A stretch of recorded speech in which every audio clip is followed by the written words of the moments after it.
The for loop is a tool where you have to specify three things, namely a collection of elements, a block of code, and a loop variable, say I.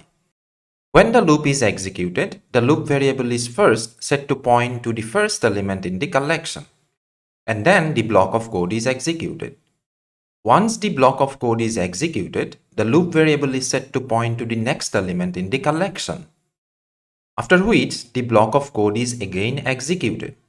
After the execution of the block, the loop variable is set to point to the next element in the collection, and subsequently the block of code is once again executed. As you can guess, the process will be repeated for all the elements in the collection. Setting the loop variable to one specific element in the collection and then executing the body of the code, this process is called a single iteration. There will be as many iterations of the loop as there are number of elements in the collection. If there are 5 elements in the collection, there will be 5 iterations. And if there are 10 elements in the collection, there will be 10 iterations. Now let's see how to write a for loop in Python. For that, first write the keyword for, then type the name of the loop variable. You can write anything, ABC, PQR, India, US. Here I am writing I. Then write the keyword in, and then the collection over which you want to iterate. Let's say we want to iterate over the letters of the string flower. In that case, we can store the string in a variable x and then write x as the collection of the for loop. After that, write the colon as part of the syntax of the for loop. The next thing that we have to write is the block of code. Say in each iteration, we want to print the letter pointed by the loop variable. In that case, write print I inside the body of the for loop. And since the body of the for loop is a separate block of code, proper indentation should be used. That's all. This is the for loop to iterate over the letters of a given string. Let's see how the for loop is executed. Here, the collection of elements are the letters of the string flower. Inside the block of code, we have print I, and I is the loop variable. When the loop is executed, first I is set to point to the first letter in the sequence. Then the body of the loop is executed, which prints the letter pointed by I, in this case F, as an output. Once the iteration is over for the first letter, the loop variable is set to point to the next letter in the collection, and subsequently the body of the loop is executed one more time, which prints L on the screen. Then the loop variable is set to point to the next letter, which is again followed by the execution of the body of the loop, which produces O as the output. As you can guess, the process will be repeated for all the letters in the string one by one.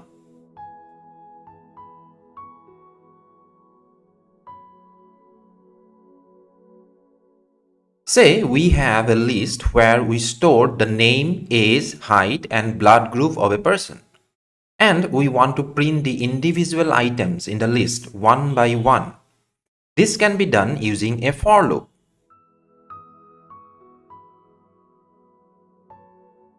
Let's see how the loop is executed. Here the collection is the list items. Inside the block of code we have print I is the loop variable.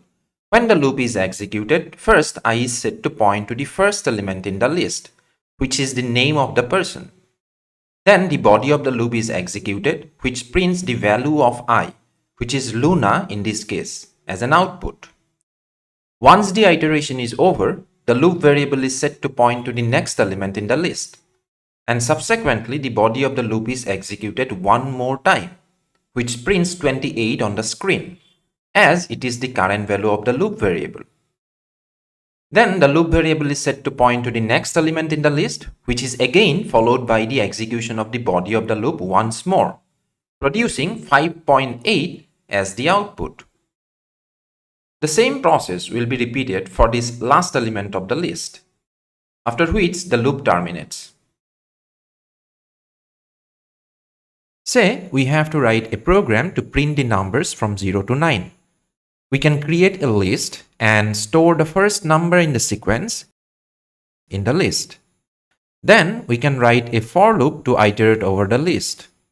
And in each iteration, we first check if the sequence has reached its end by comparing the current number pointed by the loop variable to the end of the sequence. If the current number is less than or equal to the end of the sequence, we first display the current number and then append the next number in the sequence at the end of the list. That's all. This program will print the sequence of numbers from 0 to 9. Let's see how it works. The list has only one element at the beginning. When the loop starts, first, the loop variable is set to point to the first element in the list, that is 0. Then the body of the loop is executed. Inside the body, first the condition is checked, that is, if I is less than equal to 9 or not. In this case, it's a true condition, and hence the if block gets executed. Inside the if block, first it prints the current value, that is 0, and then appends 0 plus 1, that is 1, at the end of the list. Then the iteration ends. After the iteration, the loop variable is set to point to the next element, that is 1. Then the body of the loop is executed. Inside the body, first the condition is checked, that is, if I is less than or equal to 9. In this case also, it's a true condition, and hence the if block gets executed once more. Inside the if block, first it prints the current value, that is 1, and then appends 1 plus 1, that is 2, at the end of the list. Then the iteration ends. After the iteration, the loop variable is set to point to the next element, that is 2 in this case. As you can guess, this process will be repeated.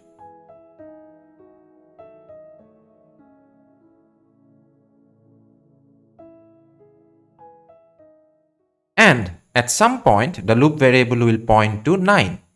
Then the condition 9 is less than equal to 9 will be checked. Since it's a true condition, it will print 9 and append 9 plus 1 equal to 10 at the end of the list. In the next iteration, the loop variable is set to point to 10. And the condition 10 is less than equal to 9 is checked once again. This time, it's a false condition. Hence, the if block is skipped. And then the iteration ends. Since no new element is appended at this time, after the iteration, there is no next element to point to for the loop variable, and the loop terminates. Note here, this number is the start of the sequence, and this number is the end of the sequence, and this number is the step size. That is the difference between any two consecutive numbers in the sequence. This program can generate any sequence of integers based on these start, end, and step size.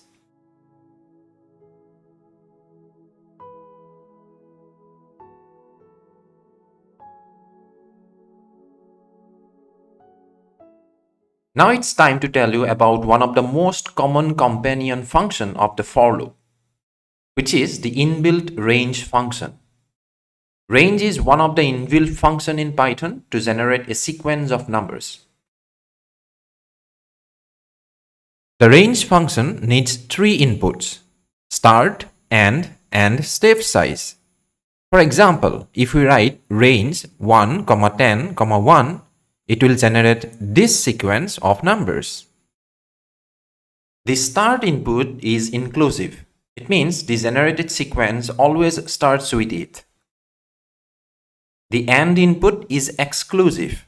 It means the last number of the generated sequence is always less than this number.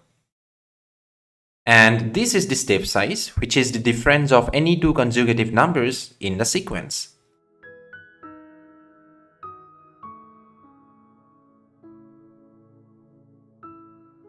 The range function can also be called by specifying only one input. For example, if we write range 10, Python will see it as this, and as a result it will produce this sequence. Note here, if only one input is specified, it will be considered as the end of the sequence. The start of the sequence will take default value 0, and the step size will also take default value 1.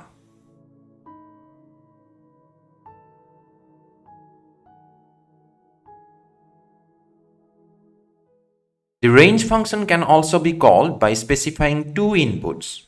For example, if you write range 10, 20, Python will see it as this, and as a result, it will produce this sequence.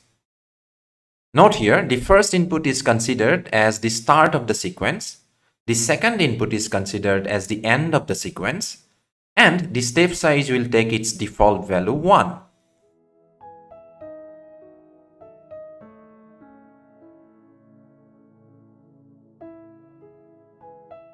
Now let's see how we can use range function to print the numbers from 0 to 9. For that, first generate a sequence from 0 to 9 with step size 1 using the range function and store it in a variable, say x. Then use a for loop to iterate over this sequence x to print its elements. That's all. Let's see how it works. Here, the collection is the sequence of numbers from 0 to 9 as generated by the range function, and inside the body, we simply print the current value of the loop variable. First, the loop variable points to the first number in the sequence, which is 0. Then the body is executed, which prints the value of I, 0 in this case. Then the loop variable is set to point to the next element in the sequence, that is 1. Then the body is executed once again and prints 1 on the screen. As you can guess, the same process will be repeated for all the numbers in the sequence, producing this as the final output. And that's all about a for loop in Python. We have learned what is a for loop, how to display the characters of a string using a for loop, how to display the items of a list using a for loop, how to generate a sequence of integers using a for loop, and how to use the range function with a for loop. See you guys with some new content in the next video. Till then, have a nice day.